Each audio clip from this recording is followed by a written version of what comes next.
Hey, Peter here with Unison, and welcome to part 2 of our 3-part series, Reconstructing the Synths from Marshmello's track, Stars. This time we're going to be checking out the chords and plucks from this track. If you want to learn about the basses, then go back to part 1, and to learn about the leads, stay tuned for part 3. But before we go any further, let's just check out the finished patches and A-B them against the reference.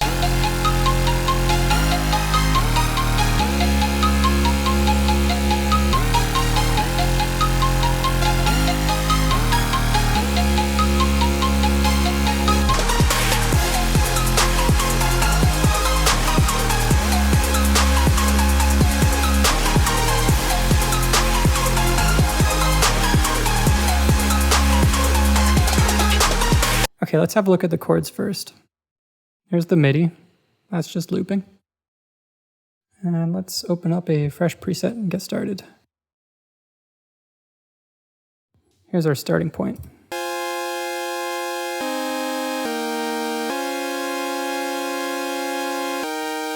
I do want to keep using a saw wavetable, something similar to this, but on the reference there's this really crunchy, sparkly top end, and I'm going to try to get that by using the same technique I used in the previous video for the growl bass by chaining 3 different oscillators together using frequency modulation. So I'm going to start off, I liked MB saw for this. And before we get into the frequency modulation, let's just take care of these pitch bends at the beginning of each chord. I'm going to drag that point over in LFO1 so we have this downward ramp. I'm going to set that in envelope mode and 1/8. And then over in our matrix tab, I'm going to select source LFO1 and destination global master tuning. The type I want to be unidirectional and about -12. I'm just going to change the curvature here until it sounds right.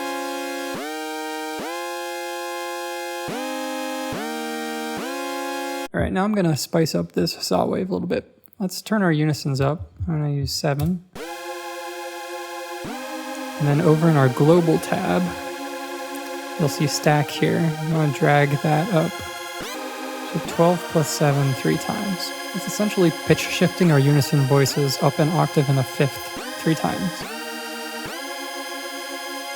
Squeeze our detune in pretty tight. And turn our blend way down. Compensate on the master volume. And let's just turn our random phase down as well. Okay, I'm going to open up another instance of MB saw over on oscillator B. Where you at? There we go. Turn the level all the way down, and this is going to be our source for frequency modulation on oscillator A. So on oscillator A's warp mode, choose FM from B. I'm going to turn oscillator B up 1 octave, and then start turning up the FM.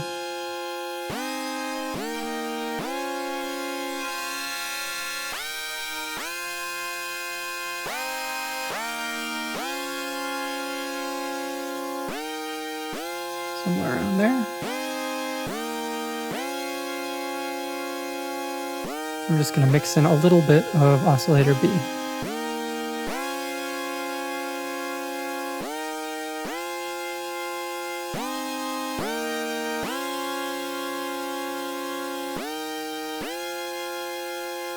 Okay, now to dial in the tone, I'm going to use the phase knob on oscillator A, essentially as an EQ, and then I'm going to use the wavetable position of oscillator B to change the harmonic structure of the source that's modulating oscillator A.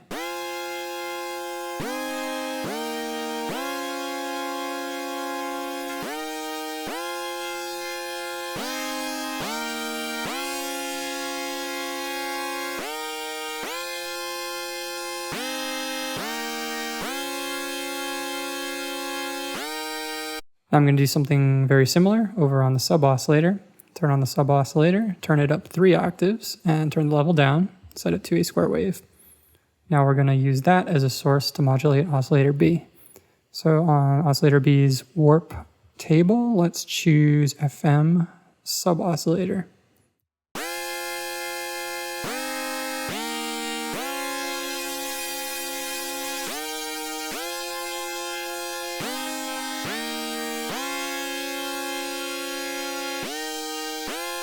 And then let's sneak in just a little bit of the sub. Which isn't really a sub right now, is it?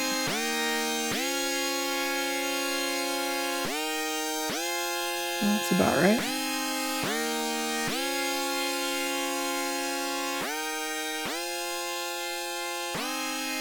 Now let's add in some noise. I ended up using ARP circuit.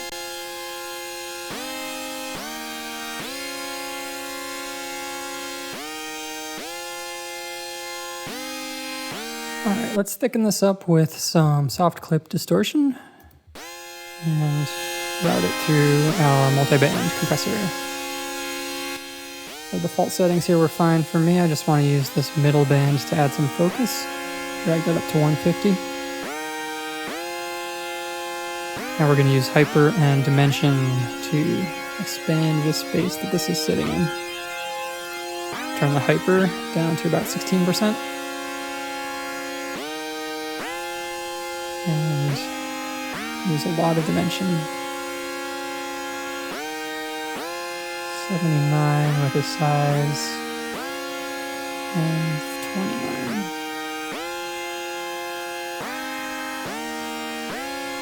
Okay, I want to add a little bit more warmth, so I'm going to boost 4 decibels around 285.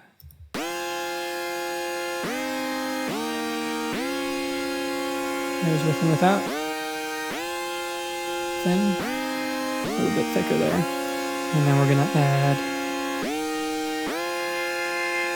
some crisp top end.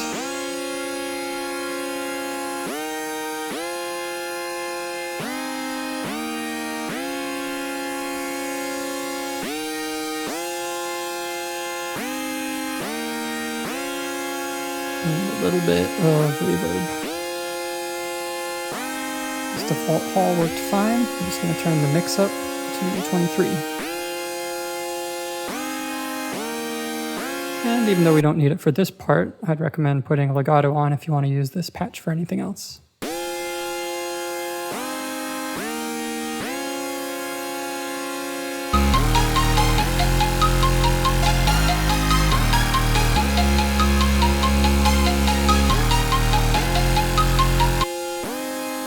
If as you're following along this isn't sounding quite right, then it may be because the FM knob here is particularly sensitive. You can't really set it by the number, so even though it says 55 here, just wiggle it around. You got to set it by ear.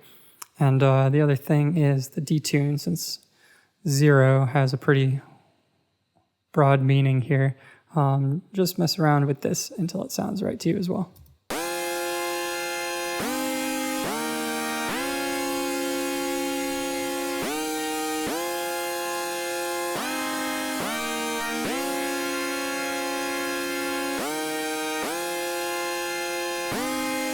Think of this as a tone knob. Okay, let's check out this pluck.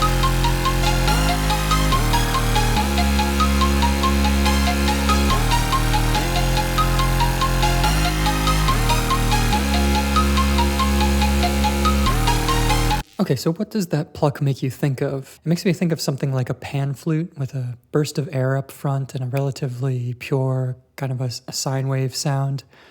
But then another layer of something like a small mallet type instrument, or even makes me think of like hitting a radiator with a stick, something like that. So let's open up a fresh preset and see how we get there. So I'm gonna switch into mono, turn our random phase down, and turn our oscillator A octave up by 1.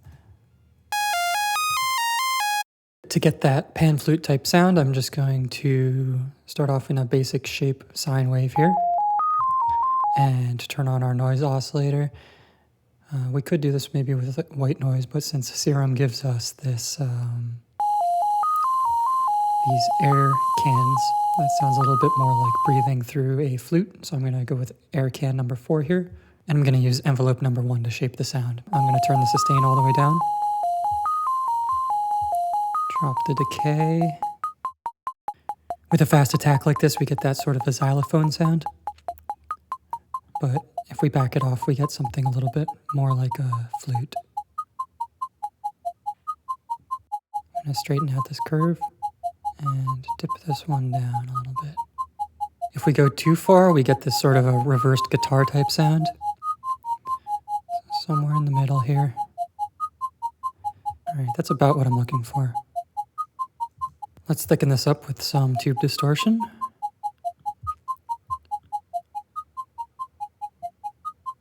And I'll add some harmonics onto that sine wave. Okay, on the reference, there's a lot of information on the sides. Let's just check that out. Drag back to this other section here.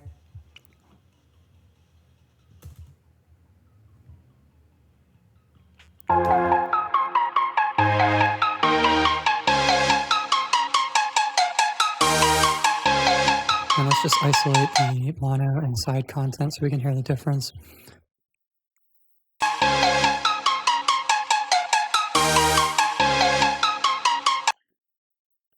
So this is everything on the sides, and here's everything in the middle. I'm hearing two useful things here. There's a lot going on the sides, not just in the middle. Right now, if we were to play our patch just through the sides here, we wouldn't hear anything. Right, it's just in the middle for us right now. So we need to spread it out so that we get all this information.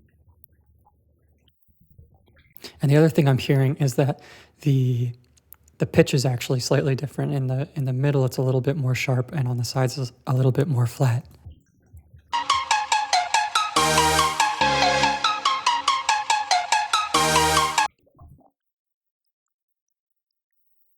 So let's keep that in mind for later. First, let's focus on spreading this sound out. I'm going to start off by adding some chorus and reverb and then routing the entire sound through a multi-band compressor so that we get that sort of automatic ducking effect where the beginning of the note ducks the reverbs, and then as the note decays, the reverbs become louder again. So let's start off with the chorus. I'm going to keep this simple, just turn the mix down.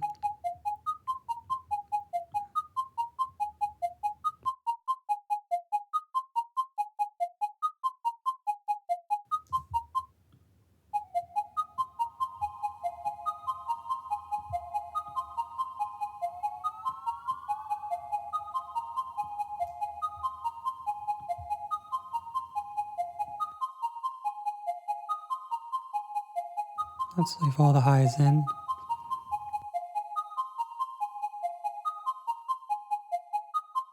Okay, and let's throw this through that compressor. I'm actually going to put the distortion after these.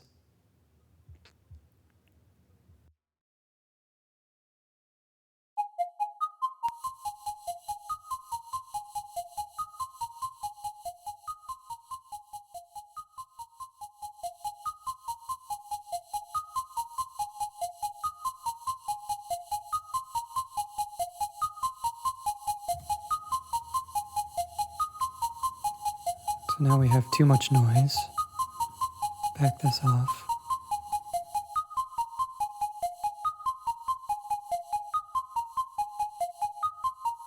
So with this release here, you can hear that as we turn the release to the left, we get this sort of a slapback effect, but we want something more tight and percussive here, so I'm going to extend the release.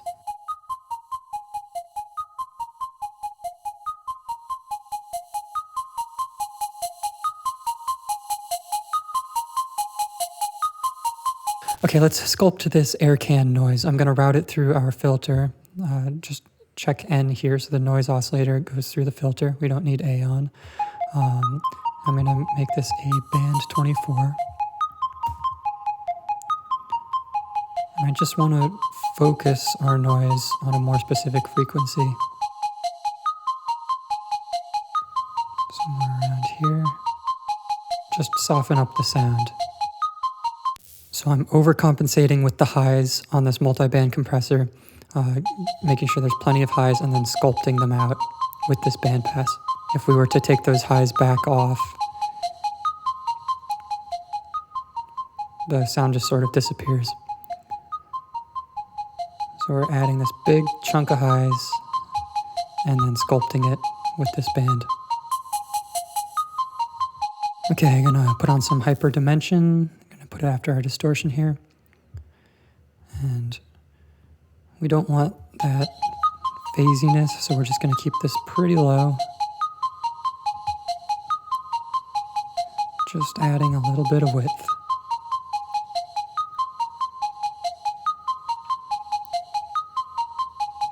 So with our hyper, reverb, and chorus all adding width right now, if we were to route this again and just listen to the sides, we should be hearing a little bit of information now. Still not nearly as much as we need. And remember that we still need a pitch differential between the center and the sides. So I'm gonna open up oscillator B now, turn it up an octave, and add some unison voices to spread it out. And find a more appropriate wavetable.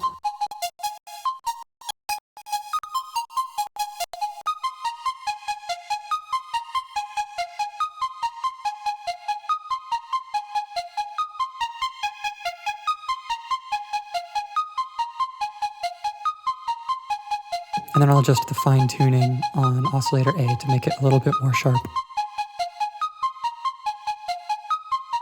And let's make this sound a bit more realistic by adding some pitch variability. I'm going to use LFO1, put this in trigger mode so it just loops.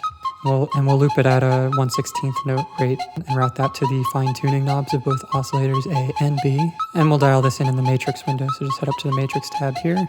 Make sure these are both bidirectional. And I'm going to set them both pretty low.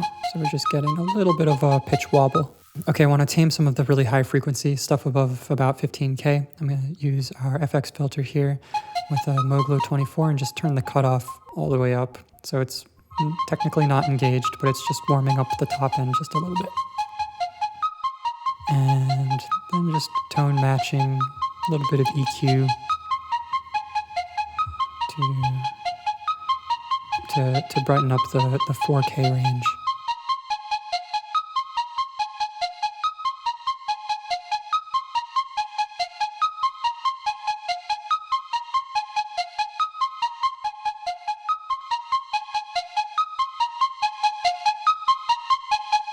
So let's check out where we're at.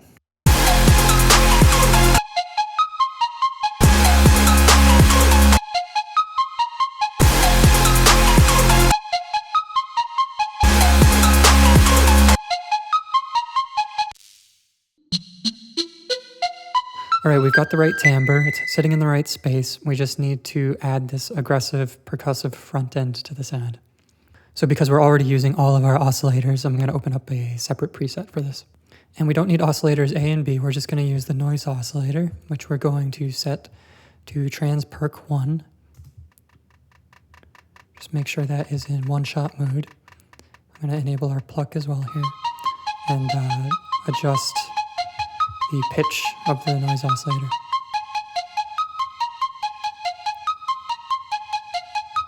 Sounds about right. Okay, now I'm going to sculpt the noise oscillator using our filter here. I'm going to use a Moglo 18, route the noise oscillator through the filter by clicking N and enable key tracking. It's pretty quiet right now and it's really thin, so I'm just going to use our drive knob to amp it up. Okay, I'm going to turn the cutoff and the resonance all the way down, and then I'm going to control the cutoff using envelope 2. So just drag and drop envelope 2 over to the cutoff. And then we'll dial in the envelope settings. So we don't want any sustain, and we want a short decay.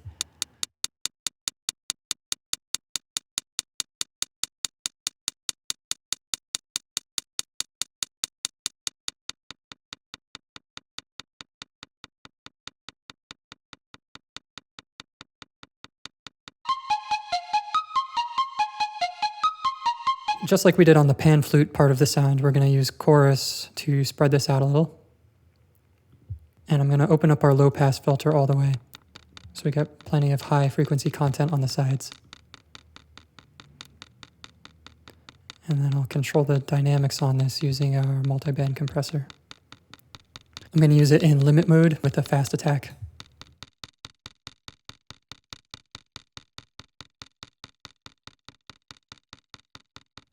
And I want to smooth out the attack just a little bit more, so I'm going to use envelope 1 and just extend our attack here. So we get more of a thwack type sound and less of a tap.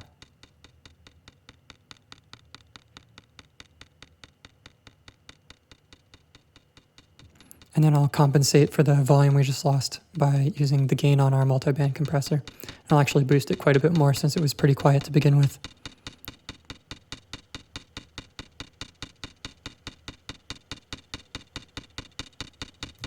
And then we can use the release knob on the multiband compressor to control the slapback of the chorus on the sides.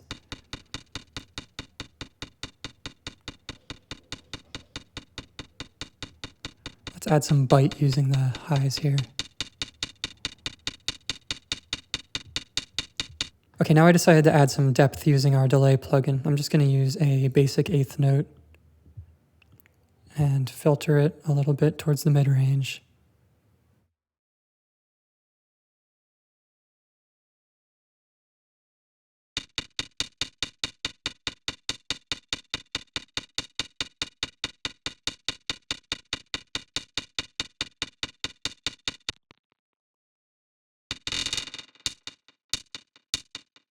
Okay, just two more things to do. We're going to filter off all those lows using our FX filter. I'm going to use a high 24. We don't need all of this thump.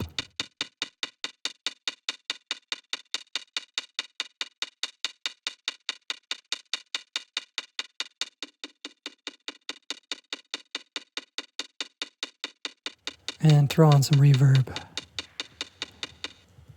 I'm going to use a plate with the width set to 100%, no pre-delay, and just dial back the size.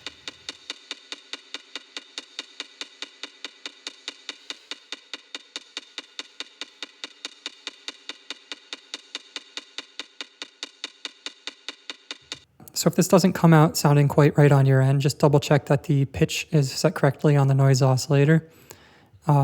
Double check that you have one shot enabled here, that you have key tracking enabled, and that on envelope 1 you have the attack set to around 12 milliseconds. This will change the sound quite a lot. So the further counterclockwise you turn it, the more of a tap you get, much more aggressive sound. And then turning it counterclockwise will smooth it out.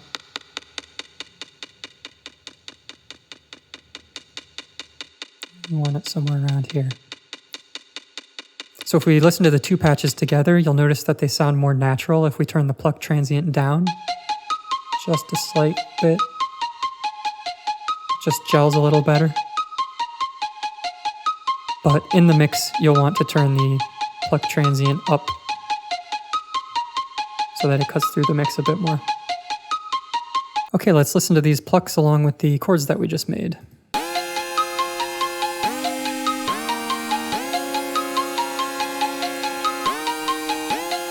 And throw in the basses that we made in part 1.